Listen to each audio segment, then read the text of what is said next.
Jai. Tulsi Maharani ki jai, Samaveda Jai. Bhaktivinoda ki jai.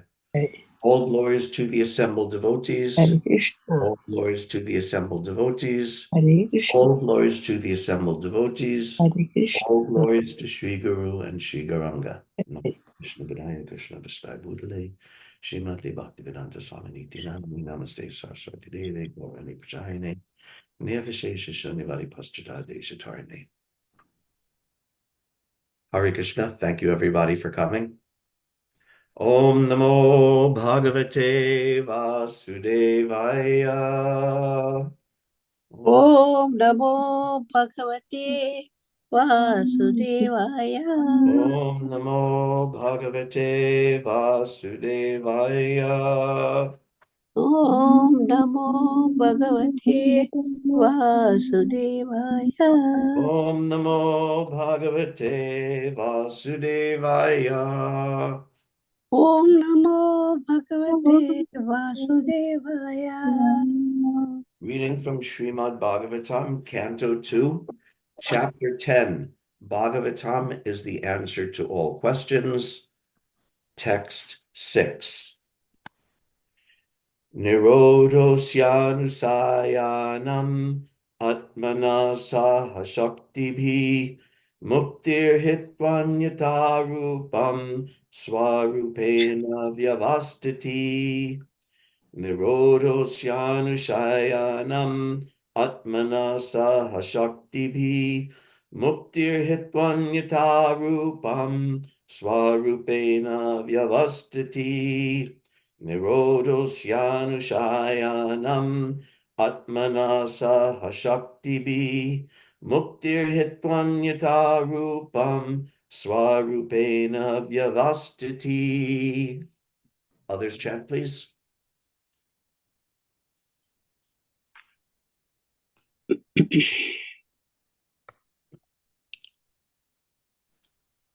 Nirodo Shanusayanam Atmana Saha Shakti Muktir Hit Vanuyata Rupam Swarupena Yavashtiti.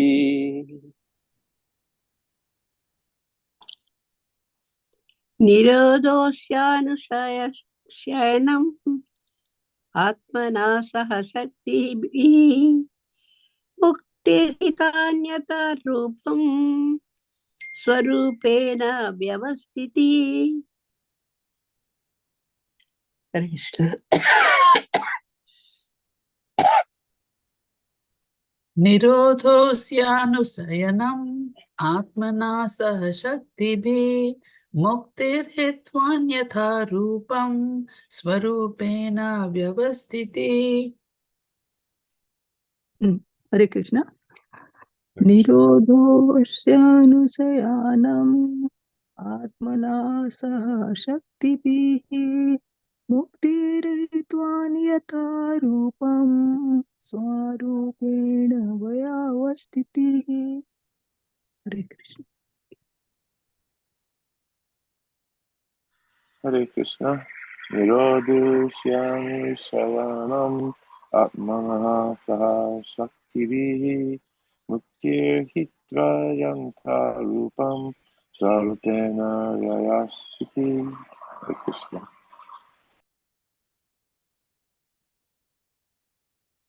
Anyone else? Okay, word for word translation. Nirodha, the winding up of the cosmic manifestation. Asya, of his. Anushayanam, the lying down of the Purusha incarnation, Mahavishnu, in mystic slumber. Atmana, of the living entities. Saha, along with. Shakti be, with the energies. Mukti, liberation. Hitva, giving up. Anyata, otherwise. Rupam, form. Swarupena, in constitutional form. Vyavastiti, permanent situation. Purport by His Divine Grace Srila Prabhupada. translation by His Divine Grace Srila Prabhupada. The merging of the living entity, along with his conditional living tendency, with the mystic lying down of the Mahavishnu, is called the winding up of the cosmic manifestation. Liberation is the permanent situation of the form of the living entity after he gives up the changeable, gross, and subtle material bodies. Purport by His Divine Grace Srila Prabhupada. As we have discussed several times, there are two types of living entities. Most of them are ever liberated or nitya muktas, while some of them are conditioned. The ever conditioned souls are apt to develop a mentality of lording over the material nature, and therefore the material cosmic creation is manifested to give the ever conditioned souls two kinds of facilities. One facility is that the conditioned soul can act according to his tendency to lord it over the cosmic manifestation, and the other facility gives the conditioned soul a chance to come back to Godhead. So, after the winding up of the cosmic manifestation, most of the conditioned souls merge into the existence of the Mahavishnu personality of Godhead, lying in his mystic slumber to be created again in the next creation. But some of the conditioned souls who follow the transcendental sound in the form of Vedic literatures and are thus able to go back to Godhead attain spiritual and original bodies after quitting the conditional, gross, and subtle material bodies.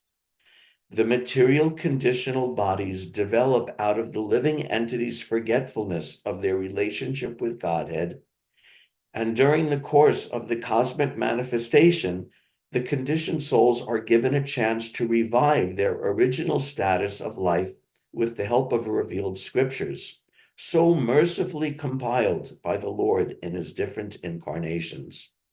Reading or hearing of such transcendental literature helps one become liberated even in the conditional state of material existence.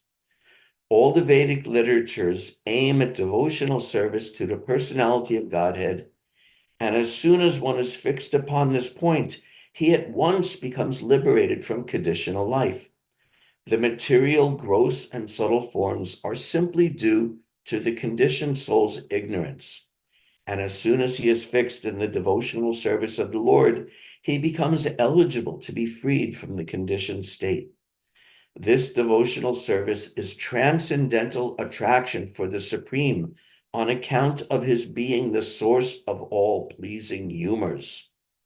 Everyone is after some pleasure of humor for enjoyment, but does not know the supreme source of all attraction. Raso vaisa rasam ye vayam labdvanandi bhavati. The Vedic hymns inform everyone about the supreme source of all pleasure. The unlimited fountainhead of all pleasure is the personality of Godhead. And one who is fortunate enough to get this information through transcendental literatures like Srimad Bhagavatam becomes permanently liberated to occupy his proper place in the kingdom of God. Nirodhosyanu sayanam atmanasa hashaktibi muktir hitvanyata rupam swarupena vyavastiti. The merging of the living entity, along with his conditional living tendency, with the mystic lying down of the Mahavishnu, is called the winding up of the cosmic manifestation. Liberation is the permanent situation of the form of the living entity after he gives up the changeable, gross, and subtle material bodies.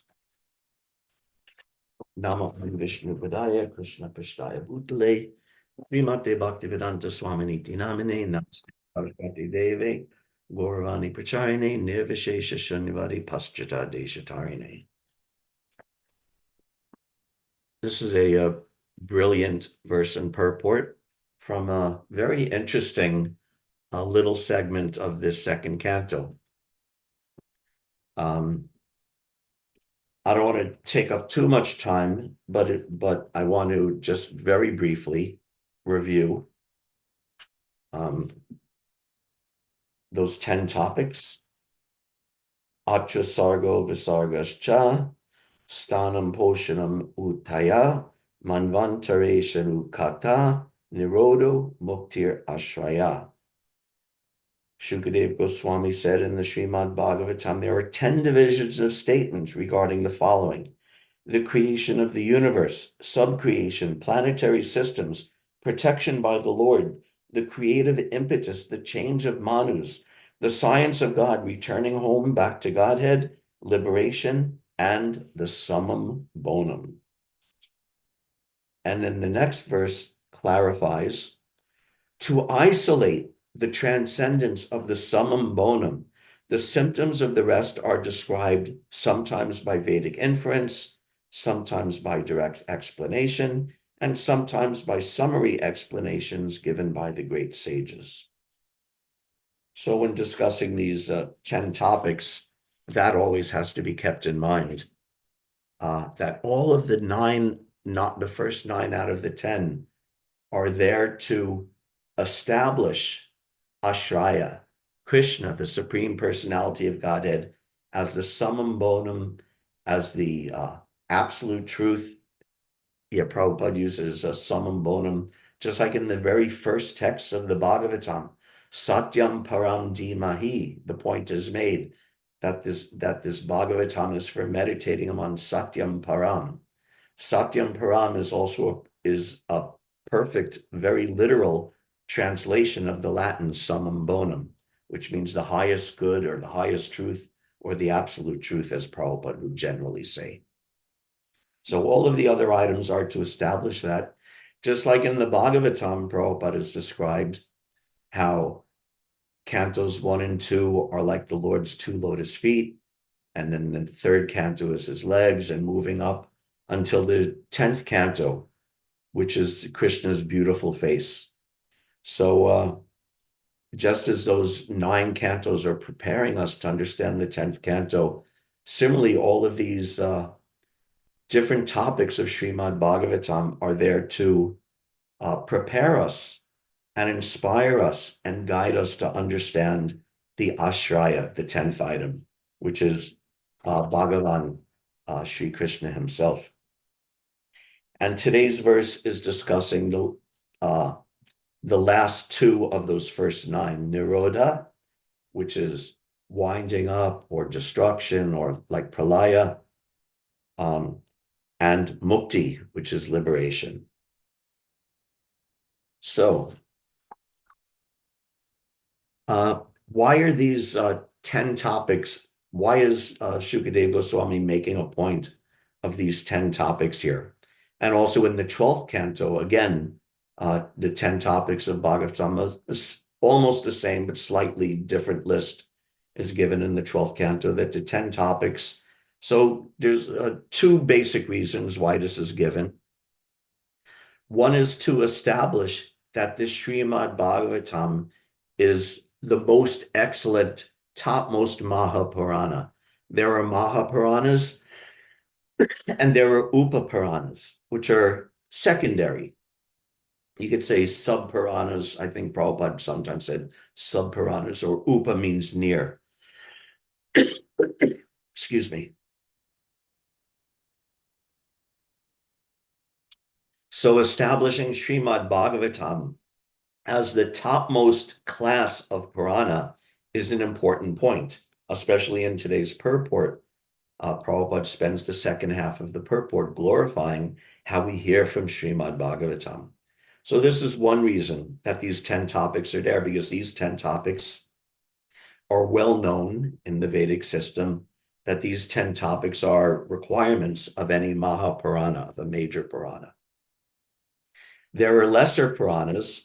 In the Varaha Purana, it says, Sargas cha pratisargas cha, vamso manvantarani cha, vamsanu charitam cheti, Puranam Panchalakshanam. And it's describing that of lesser Puranas, of these Upa Puranas, Actually, there are only 5 topics that are required, not the full 10. Sargas, Pratisargas, that's the same as Sarga, Visarga, which we have of Srimad Bhagavatam, the creation and the subcreation.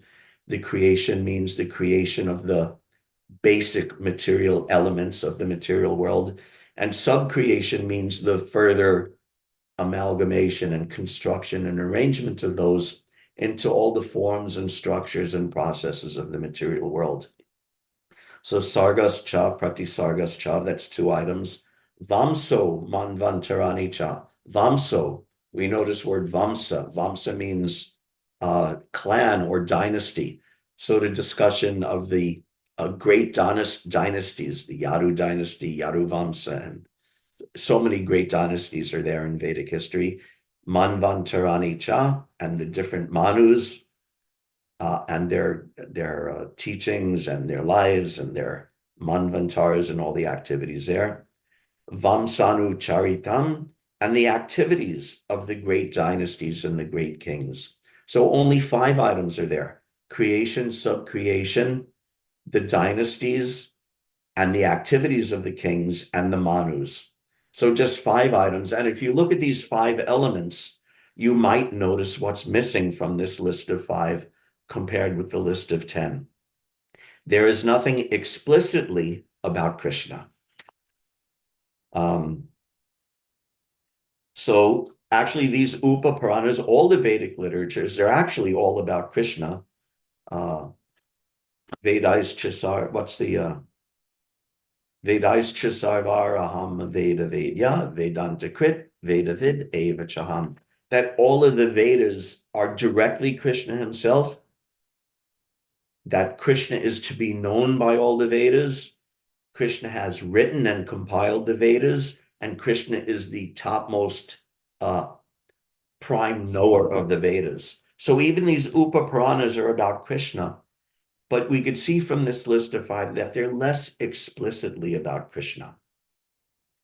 Sarga and Visarga, of course, if you're going to discuss the creation of the universe, then you're going to hear about Mahavishnu, and just like we've been hearing in the past couple of chapters, Lord Brahma coming from the lotus, growing from the navel of Mahavishnu, and how he performs austerity and gets realization from Krishna. So naturally, you'll get all of that, but this list is not explicitly about Krishna. If you hear about the great Vedic kings and Vedic dynasties, of course, it's going to include so many great devotees who are amongst those kings, those Rajarshis, Janaka and the Pandavas, and so many great devotees who are kings. Naturally, you'll hear about that, but it's not explicitly about the activities of Krishna and his devotees. It's Vamsanucharita. It's the discussion of the kings and dynasties. So like that, Krishna is certainly there, but not as explicitly as in the Mahapuranas, and not as explicitly as in the Srimad Bhagavatam. And of course, going back in the history, that is exactly Srila Vyasadev's lamentation. That, when he was performing his meditation, feeling incomplete, that I've compiled all of these Vedas, and all of these Vedas with their Sarga Pratisargas cha, Vamso Manvantarani cha, they're all these discussions, and they include discussions of Krishna. But he was lamenting, and Narada pointed out to him that you're lamenting because you have not exclusively and primarily and in a very intense, focused way dwelt on the Supreme Personality of Godhead, Krishna, the Ashraya, and the process, devotional service for the living entities to approach him. So this is why, one of the reasons why this is listed here, to establish that this Srimad Bhagavatam, all the Mahapuranas, but in particular Srimad Bhagavatam, is the topmost Vedic literature. What's the projito dharma projito kaitavo tra parama niratsaranam satam that this Srimad Bhagavatam in particular, amongst all the Vedic literatures and even amongst the other Mahapuranas, completely kicks out all cheating religion. What's cheating religion? Anything that's not focusing exclusively on Krishna is cheating to one degree or another because it's misleading the living entities. So this is one point why these 10 items are listed. To establish Srimad Bhagavatam as topmost Vedic literature, topmost evidence. That's also, what's that Chaitanya Mahaprabhu would quote? That the Bhagavatam, Pramanam Amalam, that Srimad Bhagavatam is the topmost spotless evidence of all. And Jiva Goswami wrote his whole Tattva Sandarbha establishing this point that Srimad Bhagavatam is topmost. So that's one reason. And the other reason is this given in the second verse, to distinguish between the 9 items and the 10th item, and the purpose of the 9 items and the 10th item. All of the 9 items, we've been hearing so much about the creation and the subcreation and Lord Brahma. What's the point of all of this? To point us towards Krishna. When we hear about the different Manus and Manvantars and teachings of Manu and the histories of the great kings, not like the Upapuranas, but explicitly, this is about Krishna and devotion to Krishna. That point is always being made. When we're hearing about a great king like Prahlad Maharaj, we know it's explicitly about devotion to Krishna. When we hear about Yudhishthira and the Pandavas, it's explicitly about devotion to Krishna. So that's why the second verse of this chapter says that all of the 9 are directed to establishing the 10th item of Ashraya.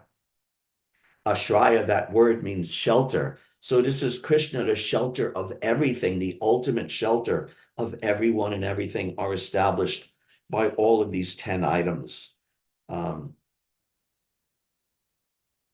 Let's see. So all of these different things are there for this purpose, and these 10 items are listed for this purpose, to point us, to establish us in the 10th item of Krishna. The 9 items are called, Prabhupada would say, these are the categories. And the 10th item, Krishna, is the substance.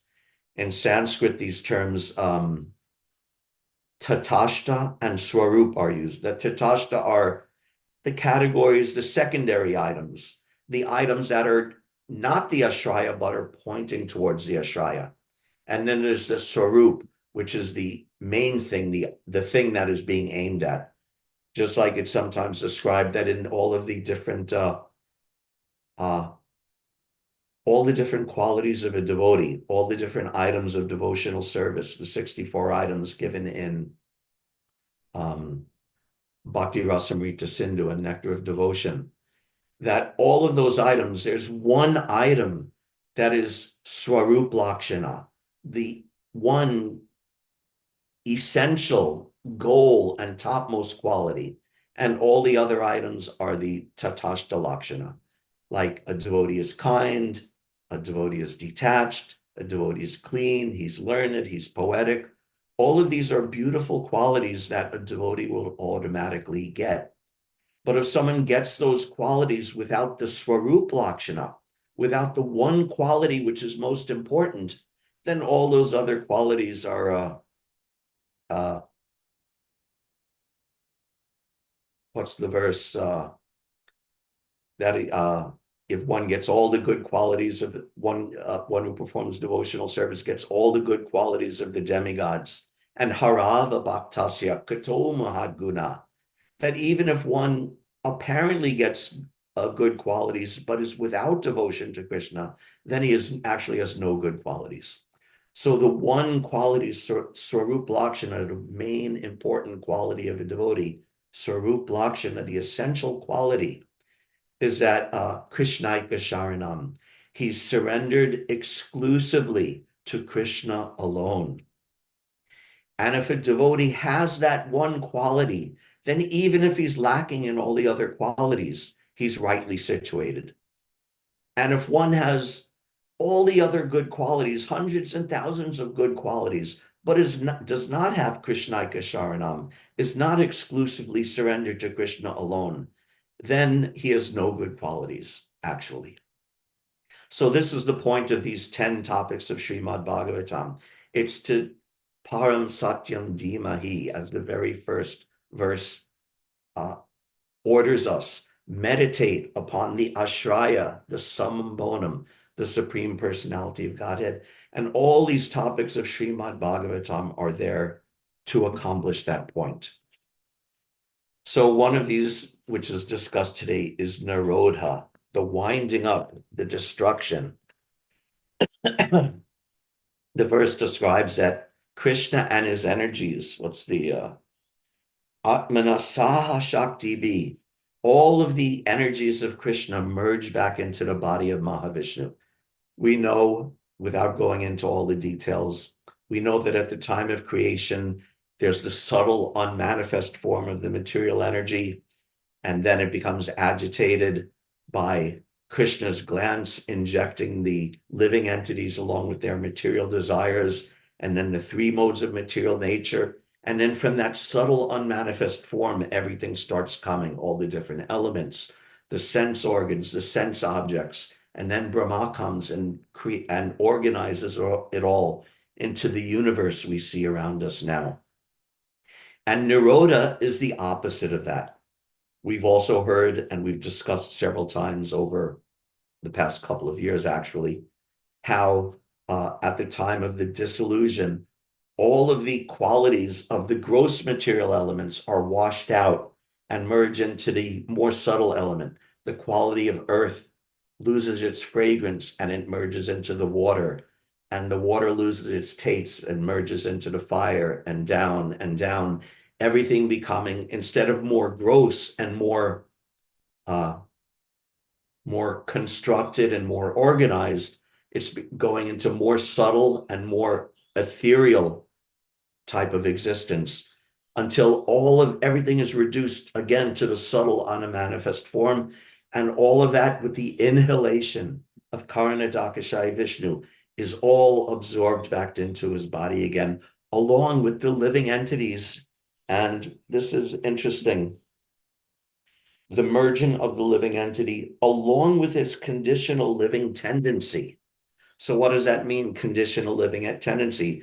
Just as it's the material desires of the jivas injected into the creation that inspires the development of the whole universe, at the creation, the jiva, along with their desires, is again wound up and inhaled into the body of Mahavishnu.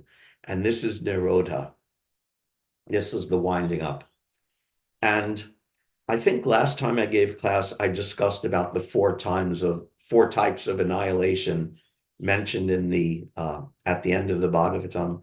So I won't go into detail about that again, since I discussed it last time. But the final of those four types of annihilation is the annihilation of the conditioned life of the jiva, or in other words, his liberation. This is the fourth kind of Nirodha, just like Prabhupada describes in the purport, that most of the living entities who still have material desires at this time of Nirodha, at this time of Pralaya, they merge back into the body of Mahavishnu, and they wait there for a very long time, and at the appropriate time, they come out again and begin their active conditional life again. But let's see if I can quickly find that.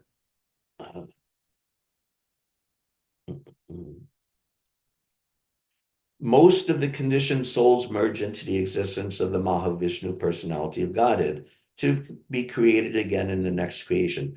But some of the conditioned souls who followed the transcendental sound in the form of Vedic literatures and are thus able to go back to Godhead attain spiritual and original bodies after quitting the conditional, gross, and subtle material bodies.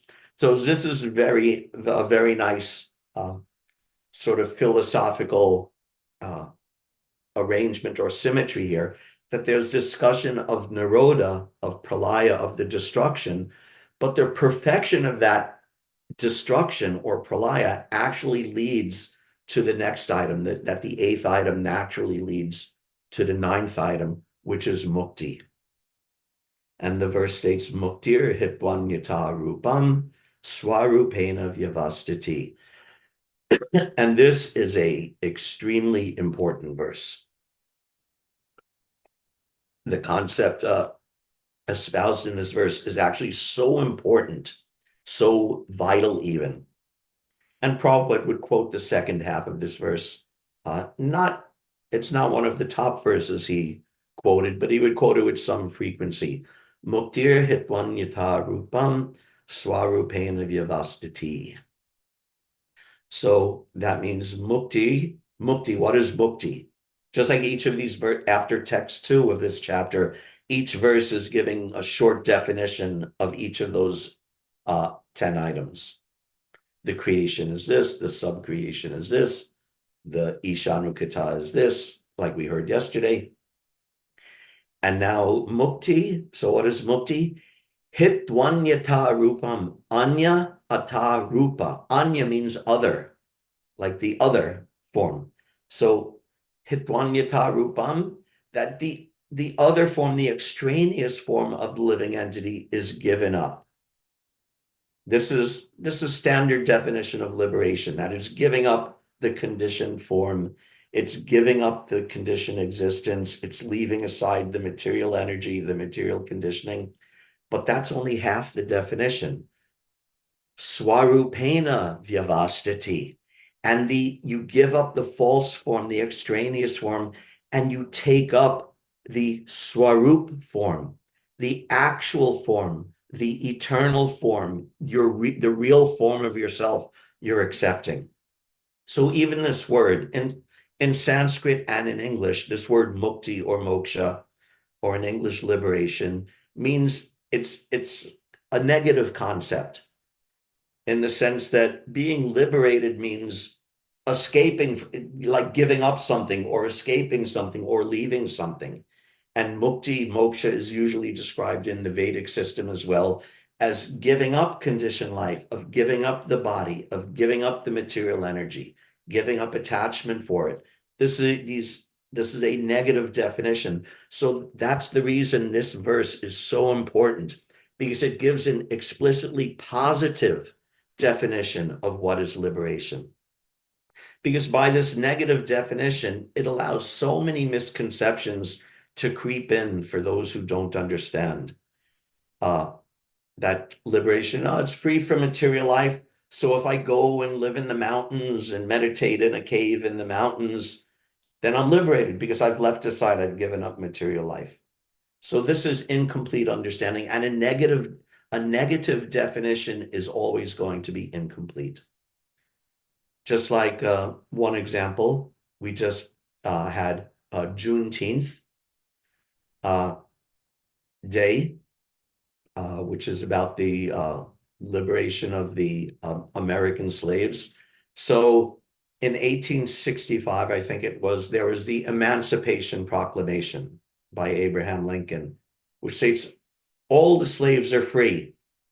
So if you only define like that, okay, the slaves are free, and you say, okay, you're liberated, you're free, you're not a slave anymore, business finished.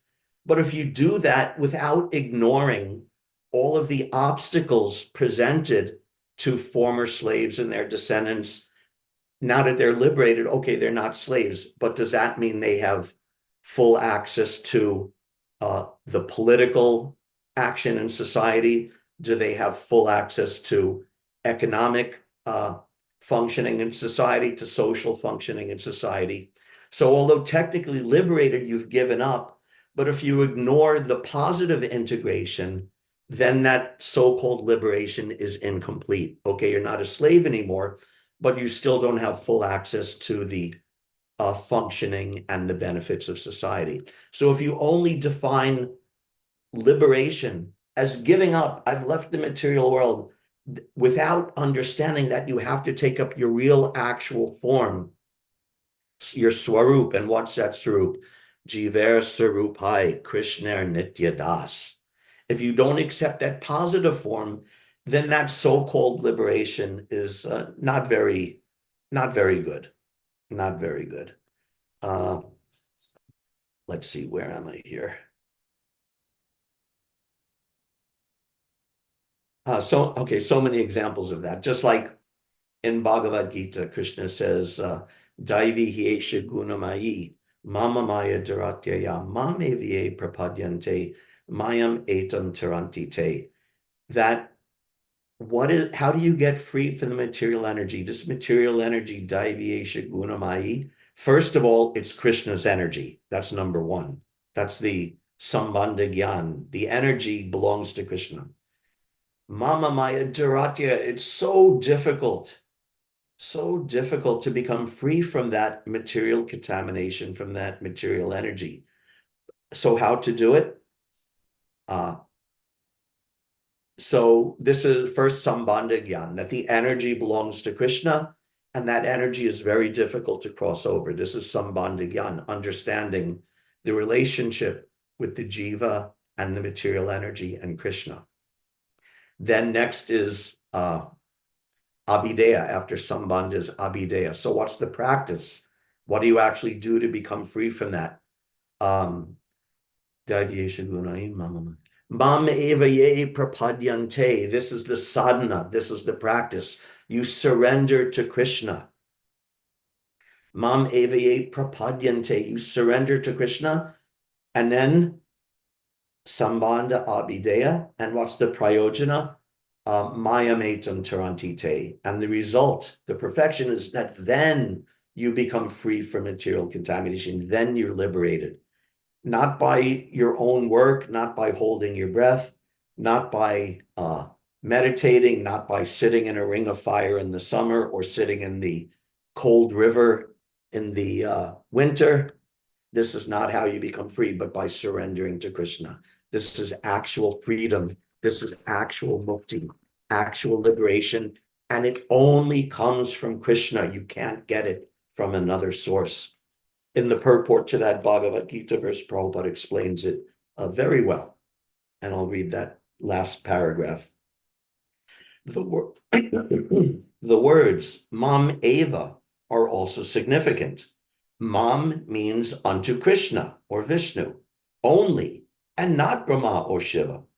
Although Brahma and Shiva are greatly elevated and are almost on the level of Vishnu, it is not possible for such incarnations of Rajagun and Tamagun to release the conditioned soul from the clutches of Maya. In other words, both Brahma and Shiva are also under the influence of Maya. Only Vishnu is the master of Maya. Therefore, he can alone give release to the conditioned soul. The Vedas confirm this in the phrase, Tvam eva vidit va, or, quote, freedom is possible only by understanding Krishna, unquote. Even Lord Shiva affirms that liberation can be achieved only by the mercy of Lord Vishnu. Lord Shiva says, Mukti pradata sarvesham Vishnu eva nasamshaya. There is no doubt that Vishnu is the deliverer of liberation for everyone. So only Vishnu can give liberation. And if you want that liberation from Vishnu, the way to approach him is Mamevaye Prapadyante, that you surrender to him. You give your life and your love and your devotion to him. And why does that give liberation? Because Swarupena Vyavastiti, because actual liberation is the assumption of our eternal form of existence, which is nothing but being a devotee of Krishna. And this verse that Prabhupada quotes, Mukti Pradita Sarvesham Vishnu Evana Samshaya, this comes from a very kind of funny story from the Puranas. I remember like a year ago at the Sunday feast, I told this story, but I'll tell it very briefly again.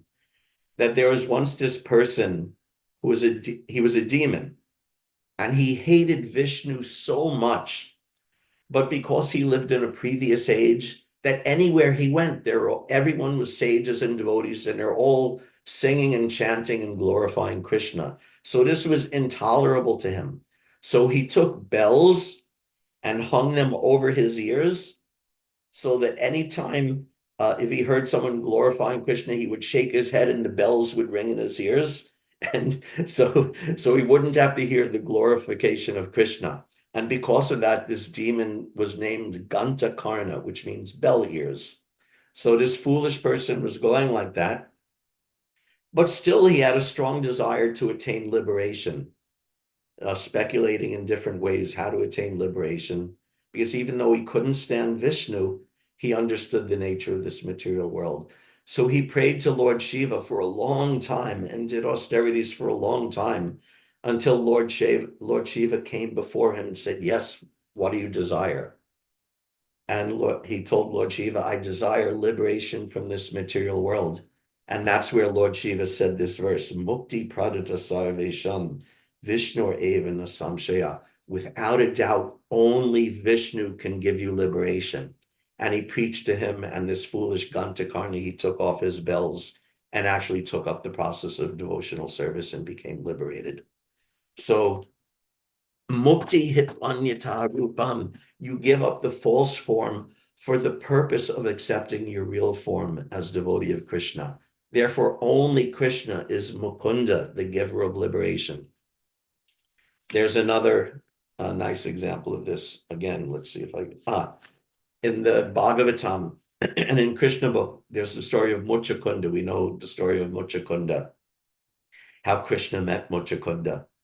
What was that, after the Shamantaka jewel incident?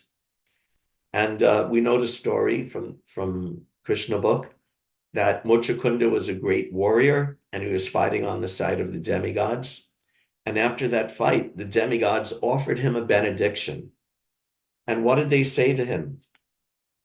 All good fortune to you. Now please choose a benediction from us. Anything except liberation, since only the infallible Supreme Lord Vishnu can bestow liberation. This is from the Bhagavatam. And Prabhupada writes in the Krishna book, same thing. Thus addressing Muchakunda, the demigods requested him to ask any benediction he might be pleased with, except the benediction of liberation. Liberation cannot be ordered by any living entity but the Supreme Personality of Godhead, Vishnu.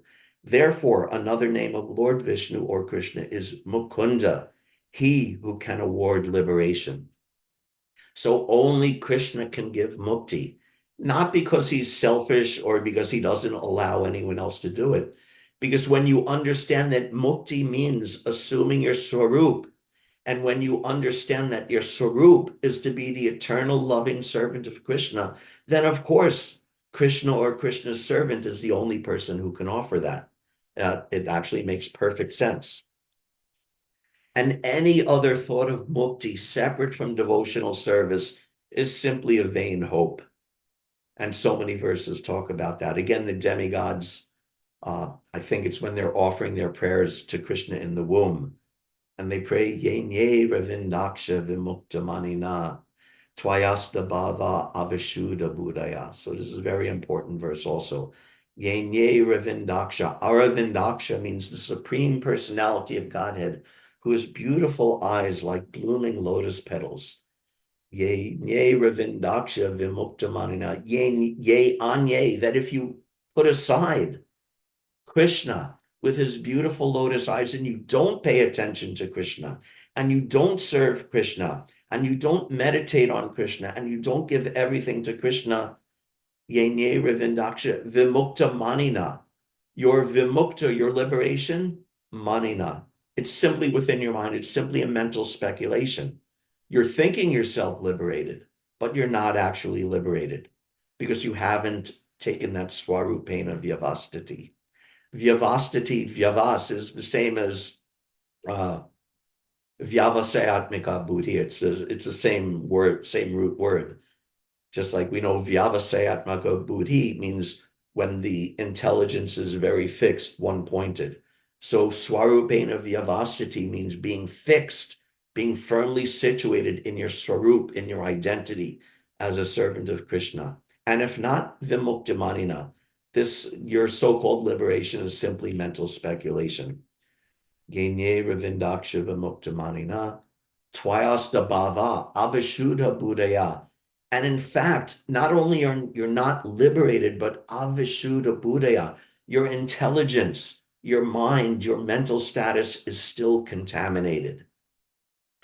even if, as very, very rarely happens, even if someone is able through Aruya Kritrain or through very hard work, through very lengthy and intense austerities and meditation, is able to become freed from material desires, your consciousness is still contaminated because you have not accepted the Supreme Personality of Godhead as your Lord and Master.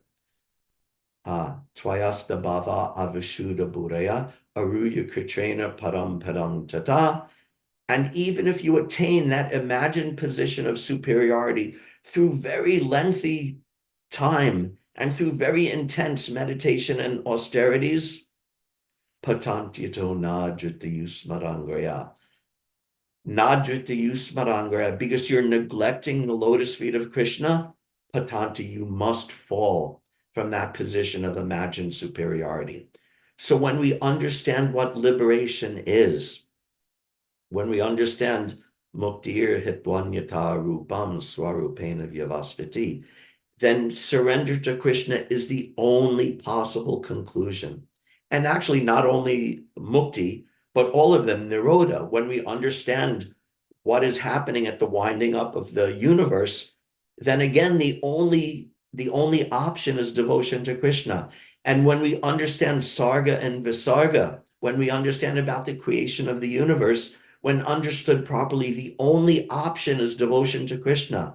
And when we hear about his maintenance of the universe, his protection of the devotees, the kata of his devotees and Krishna's activities, all of these things, the inescapable conclusion is supposed to be devotion to Krishna. And that's why Vyasadeva eliminated his lament by composing Srimad Bhagavatam in the maturity of his understanding. And that's why Srimad Bhagavatam is the topmost literature, and why we have Srimad Bhagavatam class every day, and why Prabhupada devoted his whole life to giving us Srimad Bhagavatam for this reason.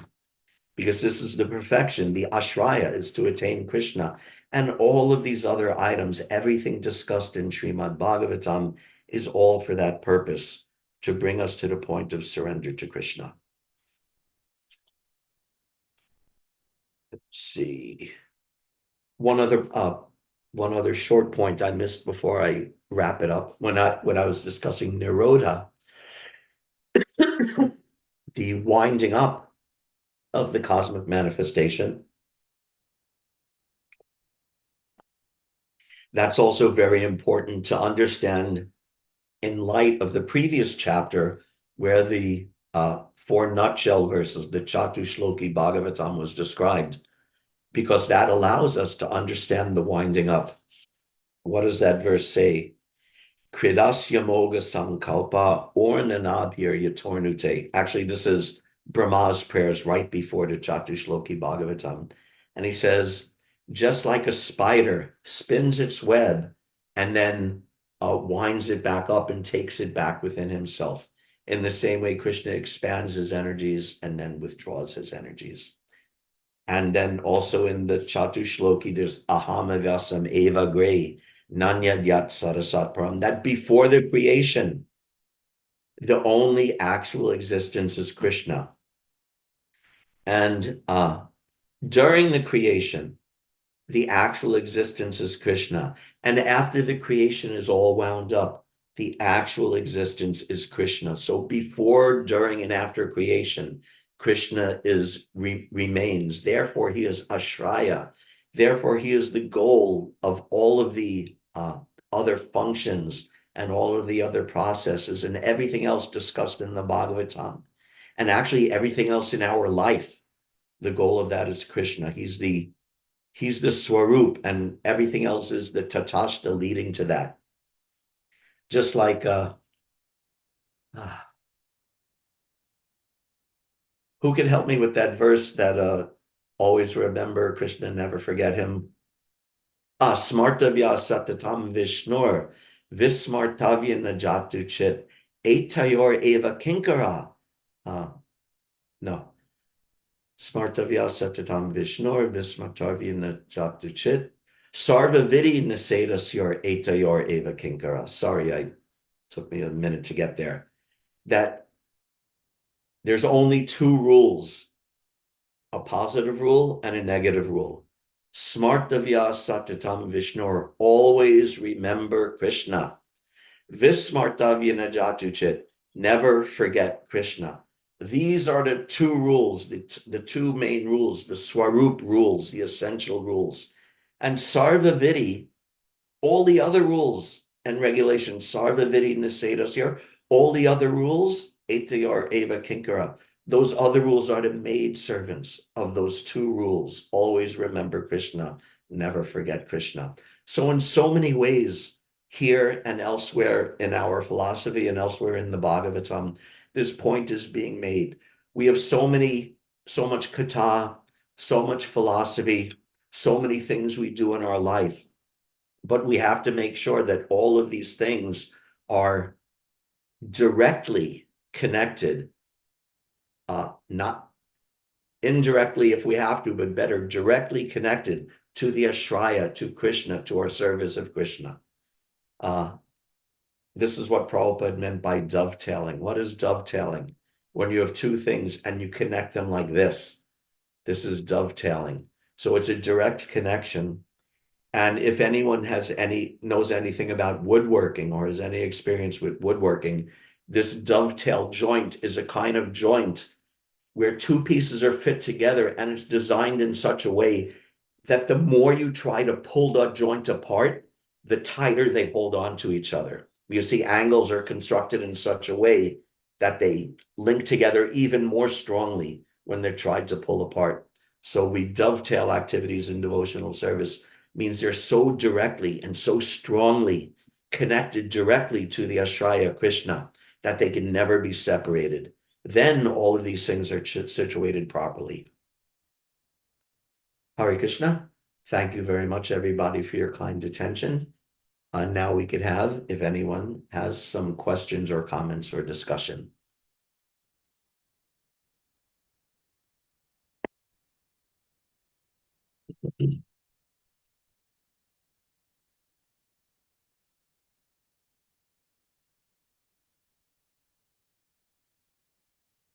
Hare Krishna Prabhu. Thank you very much for the lot of nice points you gave today. And then what is the last one you are saying, that sloka? Is there anything that connected, directly connected, the joint connected? That's not a shloka. That's an expression that Srila would use. That he would say you dovetail your activities in devotional. Dovetail your activities. Yes. So dovetail is a kind of joint used in woodworking to hold two pieces of wood together. So that's the meaning of dovetail. I like that. Where is that? Gantakarna. Yeah, that's a funny story. I like that story, Prabhu. Yeah, there's more to the story, but I can't remember the all way of it. he was tying the bells to his ears. That is that connected to Shiva, actually. Shiva, that what is that you call bull? It has bells in there. It has neck. So little bit that connected when Shiva walks. The bull goes first, and then Nandi goes first, and then the bell sounds comes. So maybe that's why he approached Lord Shiva. Most probably. But I like that story. Yeah, funny story. Someone's so envious. And there are people like this in this world that, usually like on Harinam, usually people like Harinam, but there are some people so envious that they'll cover their ears and run away when the Harinam is there. I cannot imagine that. So envious. Yeah. But even once he learned, liberation he comes realized from Krishna. So then if you want that, you have no choice but to approach Krishna. Thank you. Very good example you said, Prabhu. Thank you, Prabhu. Hare Krishna, thank you. Thank you for the nice class. It was important. So Bhagavatam, how we have to really absorb. I'm just wondering, we can be years in Krishna consciousness sometime, and to relish Bhagavatam as is mentioned in all the verses, what's the reason like that? We can, most, I don't know, my person, we don't relish Bhagavatam, that, Right. because So we need to just keep on being reminded over and over and hearing class again and again and reading Bhagavatam. Yes, Prabhu, I have to hear more and more, because it won't go into that my little knowledge brain, Sometimes I hear at the spur of the moment, I love and I think that, oh, I got all the things. But after a little while, this is a tendency of my brain, I am not a genius. So forgetfulness is the thing. Yeah. There's that nice verse in Nectar of Instruction that I can't remember the verse, but the idea of it is that just like when a person has jaundice, the cure for jaundice is, according to Ayurveda, is to take sugar candy. Sugar.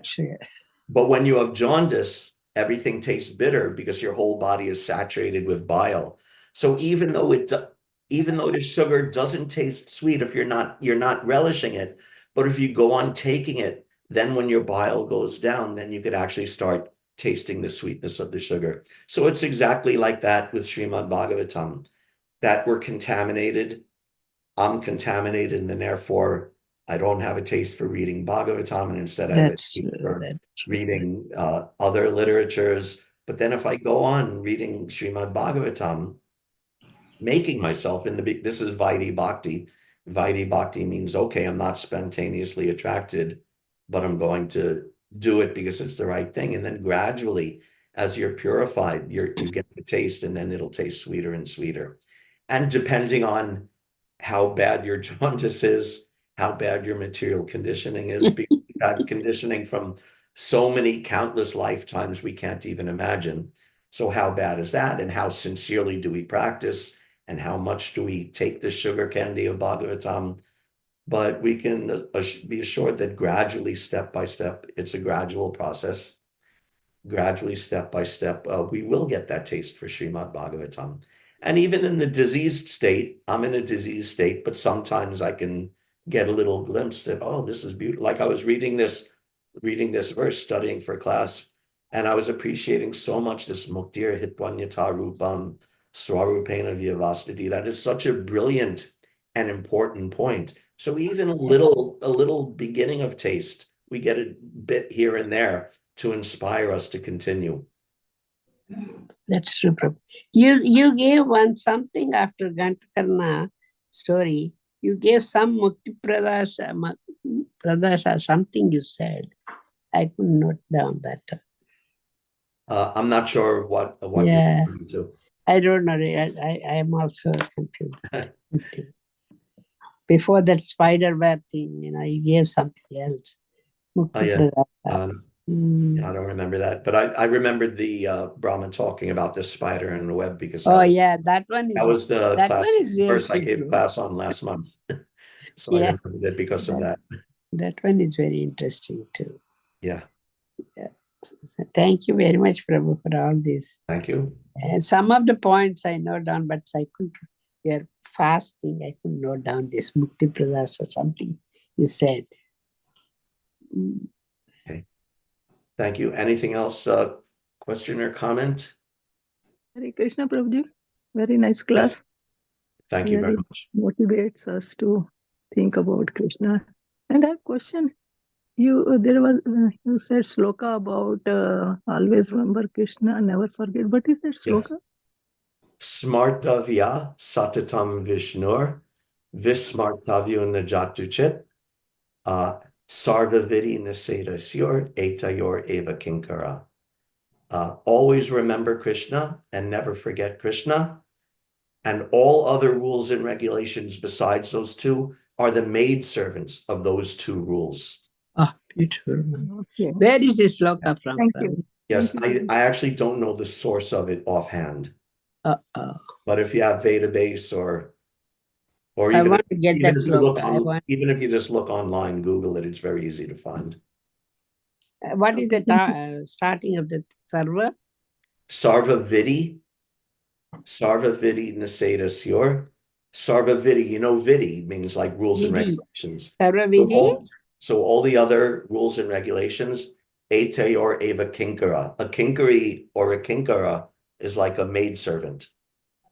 Sarva Vidi Etayor. That's not the next word. Sarva Vidi. Sarva Vidi Niseda Syor. Nisedas. Etayor Eva Kinkara. Okay, I'll try in the Google. Yeah. But it's easy to That's a find nice the meaning. first one. If you just look up Smartavya Satatam Vishnu, you'll find it. Samarth Vyasa. Hmm? You Smart. said Samarth Vyasa. Smartavya Satatam Vishnu. Smartavya means smriti, remember. Yeah. Satatam means always, and Always. Vishnu means Vishnu. Always remember Krishna. And Yeah. Vismartavya means never forget. Okay. Nice look. Hare Krishna. Thank you very much, Prabhuji. Nice class. Very nice, Prabhu. I like the story of Muchkunda also. It's a much Yeah, that's also a nice example. Yeah. Okay, thank you very much, everybody. Thank you very much, for your Prabhu. kind attention. A nice class. All Bye. glories to Philadelphia and the Philadelphia devotees. I hope everyone has a wonderful day. Hare You're Krishna. not in Philadelphia? No.